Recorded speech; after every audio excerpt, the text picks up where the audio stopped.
Hi, my name's Arnold Magcale. I'm back at you again. This time I'm being joined by Gary Tinkler, Managing Director, Northern Data, and Shawn with Techfusions. So yeah, my name's Gary Tinkler. I'm the Managing Director of Northern Data Group's data center arm. Been in the industry far too long. It'll be 29 years in March. So yeah, wow. Really, yeah, I know. Can you believe that? You don't look that old. I know. I was 17 when I started. Funny enough. Fantastic. So, yeah. Well, I was going to say, were you 12? Or? Yeah. No, I was literally 17. I left school at 16. I did a year as an apprentice, architect. A Jedi? And then, yeah, Jedi, yeah. And and then fell into literally data centers for network cabling. So yeah. Nice. So yeah, that's me. Well, I'm Shawn Novak, the CRO at Techfusions. This is day 2 of Supercompute 2024. Rocking it here in Atlanta, Georgia. Super rainy out today.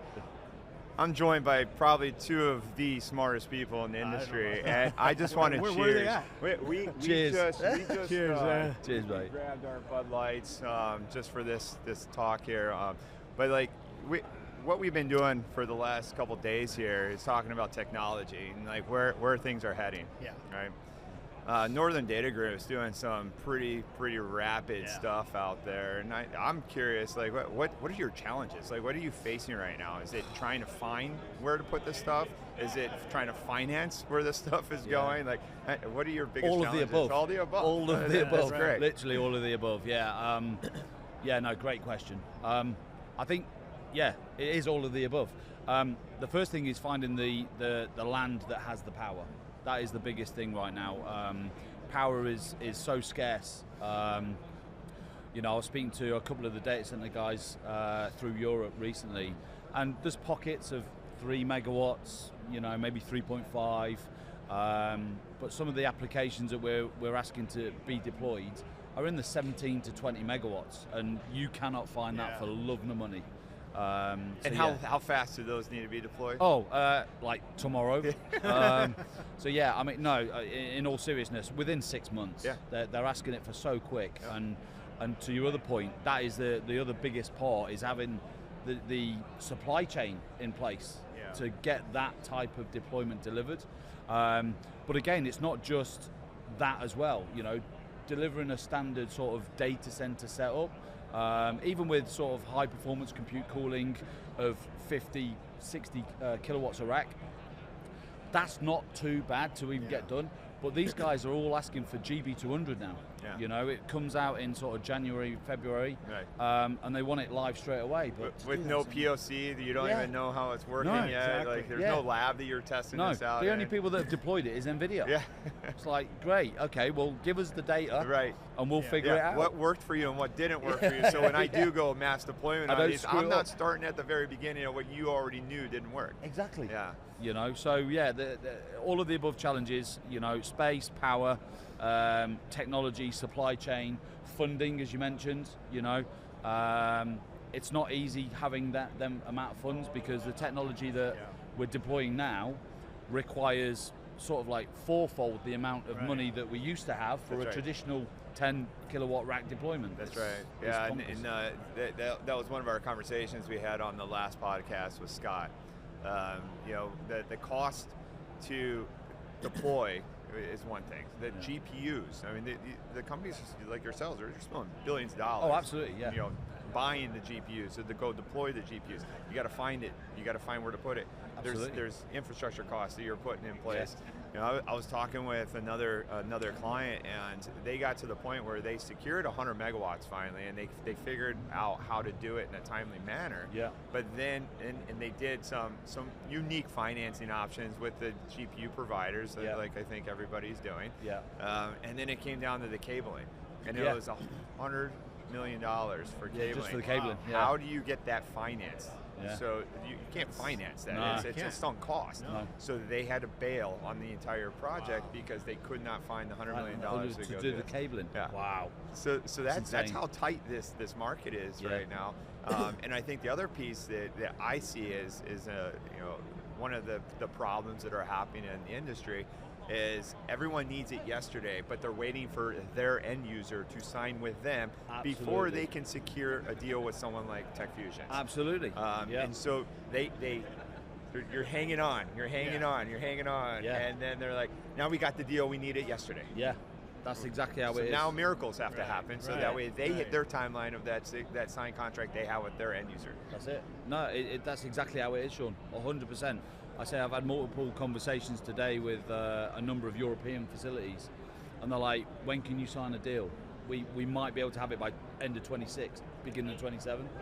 I'm like, well, I need it sort of like sooner than that, and if you can do that, then I can probably get a commitment from my customer, and they're like, well, we can't do anything until you sign with us, and it's a nightmare right now. It is a nightmare, and that was the other piece of our conversation, was talking about the partnerships that we've evolved into, like how the only way that all of us are going to be extremely successful on deploying this stuff, and this is what I said, was transparency, right? So if we can all work together and say, hey, I can't do this by myself. As Techfusions, we got a lot of people, and Techfusions are really good at what we do, but I need partners like Arnold, I need partners like NDG, I need partners like U-Systems, Legrand. Like, if we can all get together and then put our heads together, we all have the network, right? We all have that network of people that have the supply chain that can help us deliver products faster, but then we need the people and the resources to 100%. Make sure we can deliver the product faster. And that's the thing, the scalability of what Northern Data Group has at the moment and where we need to be. I have to rely on Arnold's company, Ultrascale, to help me deliver that. And obviously we've had conversations to see where you can help, and it is a partnership approach. And I was fortunate, I went to Silverstone Racetrack. Unfortunately, I think you couldn't get there. And I know Don George was there from your side. We invited all of the supply chain, and that went through physical products to data centers, to pretty much everyone, and just said, look, we've got to do something that the industry hasn't really ever seen before. That's it. And they were like, yeah, that's really surreal, and it is. You're having to rely on friends. We've been friends for years, and you know. You have to work with all these guys and go, look, if you come, I can help you and you can help me. That's right. And you have to bring it together, and it's a unique position that we're in right now in the industry. Yeah, that's a great point. Now, to your point, you and I worked for years together. Yeah. Right? We co-developed the rear door, your big ones, and we used it at my previous life. So where do you see the technology today, going besides the rear door? What do you see? Because to your point, Shawn, too, is technology is moving so fast. If it's taken 3 years to build, right? By the time you wait the 3 years, technology it's moved on. Absolutely. You're deploying legacy GPUs by the time you get GPUs deployed. That's the thing. I mean, I think it's industry known at the moment. I mean, people are talking around here now, 500 kilowatts a rack. Yep. I mean, we've only just really accepted 132 kilowatts rack for GB200, right? Now we just 5x'd it in less than 3 months. And we're like, how are we going to call it? Yeah, exactly, right. So, I mean, rear doors, as you know, my history with rear doors is significant.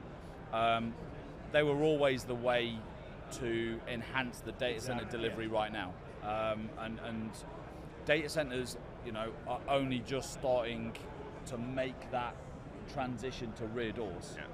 Yet the industry we're in with, here at Supercompute and the GPUs that we're trying to deliver from NVIDIA, from my perspective, and AMD, I know you guys have supported. It's a challenge. Yeah, it's a massive challenge, and we can walk around here, we can look over there, and we can see immersive technologies, right? Immersive is a fundamental means to an end. I think everyone knows that that's going to be the most efficient way. But we're all still, and it's industry-wide, that we're all still nervous about it. We've only really just started to accept DCLC. Rear doors, again, they've been around since the IBM Blue Door, so I mean that's an old technology, but it's more widely used now.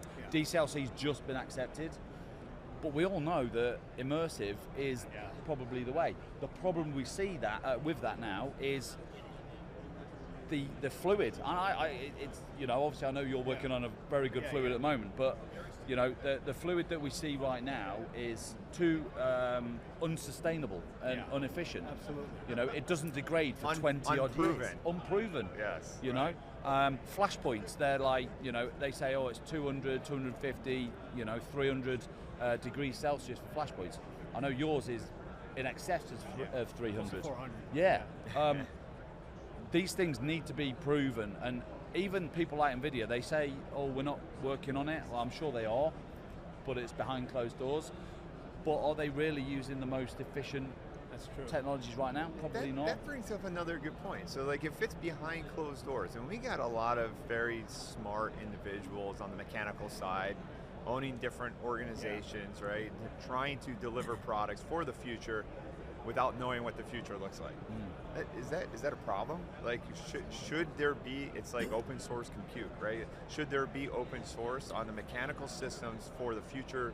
And the reason why I ask this question is because if we're going to build as an owner-operator, and I have to build for you for 2 years out of the technology that's going to be 2 years out, I sure as hell don't want to be building something for 17 kW a cabinet today, and then rip everything out for what you're going to be deploying in 2 years. That's it. It's wasted money. It's wasted money. And that comes with costs, and it comes with timelines. So if there's I don't know where we're at with this, but like I want to be involved in this, and I think there should be an organization that actually allows people to be involved and saying, I have really smart mechanical engineers at Techfusions. Yeah. You have products that are handling the highest density out there today.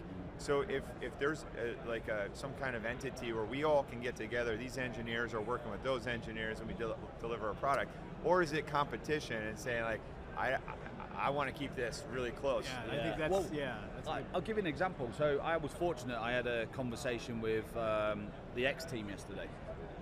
We were at a bar, and they sat opposite, and we had a chat, and they've done something that no other company has done. They delivered 100,000 GPUs in 122 days. And obviously Elon's behind it, which fair enough, he's got the money to throw at it. I was going to say, what did that cost? Let's see. But it's the approach that was the most interesting thing. They had over 1,000 people on site from about 16 different companies, all working concurrently in tandem to deliver one goal. That's it. And that you don't see that. You don't hear of that. No. But to the point we made 10 minutes ago, you've got to count on the people that you believe in, you trust. You know, like Ultrascale doing work for Northern Data. You know, obviously we're trying to work together at some point. We've got to come together and do something different. And to be fair, Elon and the X team are the ones that have absolutely nailed it right now. And because of that, they've done something that no one else has done. You know, we're turning up, 4,000 GPUs, and it takes us, anywhere between 6 and 8 months. He did it in 122 days. So that's another good point. So one of our sites, from when we started our construction to when we delivered the power, it was 8 months to 36 megawatts. Like that's significant in today's day and age, right? So what is going to accelerate that? Like, because if Elon, I don't know, I can't do the quick power conversion in my head of 100,000 GPUs, but I'm guessing it's somewhere around 200 megawatts. 20,000 GB200s is, well, I'm just trying to do the maths now. So 10,000 is 20 megawatts. So 100,000 is a lot. It's 200 megawatts. So that is a significant amount of power. Now I want to see the stats. Just because I like facts. But I want to see the stats when they really started this. The whole thing was, took 3 years to build, and then it was all sitting there, and I just had people moving in cabinets. Like, all right, that's a different story. So like, the facts behind what actual happens and what was done. But like it's still impressive regardless. That's a ton of GPUs. 100%. And I want to know what these densities are and how they're handling the variable loads on the mechanical system. Cooling. Absolutely. That is, it's an impressive build, but I want to see it actually live. Absolutely. But one to your point earlier on, Shawn, supply chain. I said, where are you getting your generators from? Because they're the biggest lead time in the world right now, right? And they were like, oh, we use semi-permanent generators. And I'm like, wow. So they use temp for all the gens. They use temp So ones. they avoided all EPA permitting as well. All temporary, but they're using them as a temporary permanent solution. I'm like, wow, okay. But that's how you have to do it. But when you've when you're Elon Musk and you're you've got trillions in the bank. It's easy. There's some tricks of the trade, and we're not trying to avoid anything, but like if everyone wants to create a revenue stream and they need to have this deployed as soon as possible, there's things you have to do to get it in the market, and then you go back and fix it all on the backside. That's it. Well, they were saying, what did the guy say? I think he said something like, for every week that they're offline, they lose $100 million.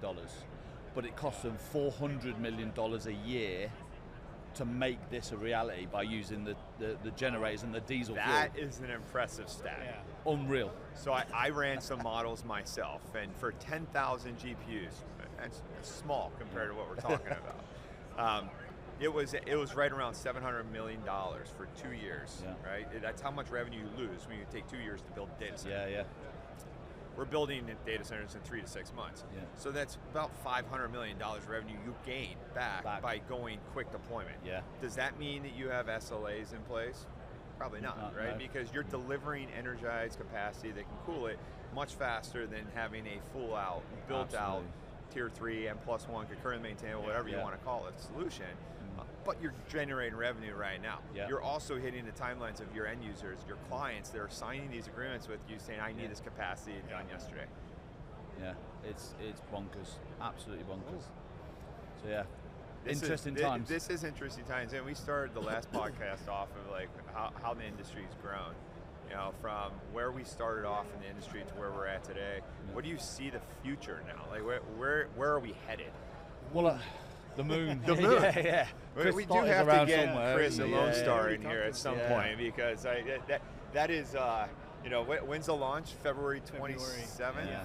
Yeah, February 27th at Cape. Where is that at? Florida. In Florida, yeah. Cocoa Beach. Yeah, the Cocoa Beach, thank you. Yeah. So that's going to be impressive.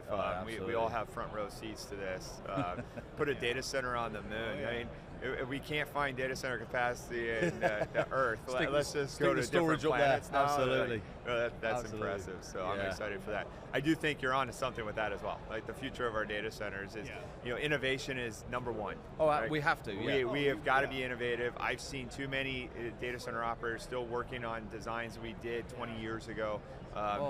Those designs, that type of operations do not work with the future AI deployments that we're doing. If you're not being innovative, if you're not utilizing microgrid technology for power solutions, because let's face it, we're running out of power. Or nuclear that's on its way as well. Nuclear, we've been talking about nuclear, for 20-something years, but I think we're at that pivotal point where we just have to be able to accept it. Like, the fallouts of it may be bad, but technology has changed so much from the Chernobyl. We're going to run out of power. We're going to be out of power. We're going to need something different. So then you got the hydrogen, which I don't know what your thoughts are on the hydrogen power. I've not looked into it as much as what I need to. No. So can't really comment on that, and I don't want to make myself look stupid. Right. This will be all over social media. So. So what is? I had one more question before the end here.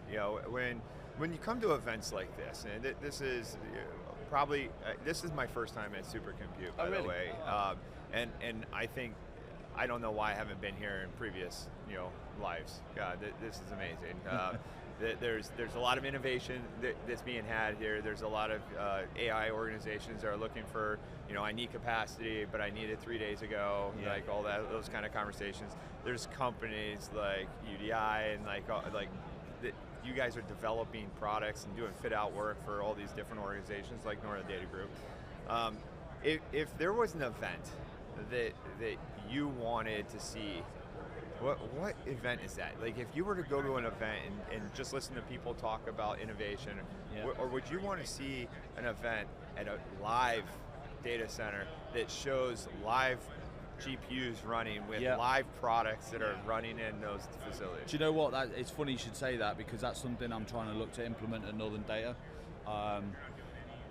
We are at the forefront of GPU delivery. right? So, we've got the first European large cluster of H200s going live in December.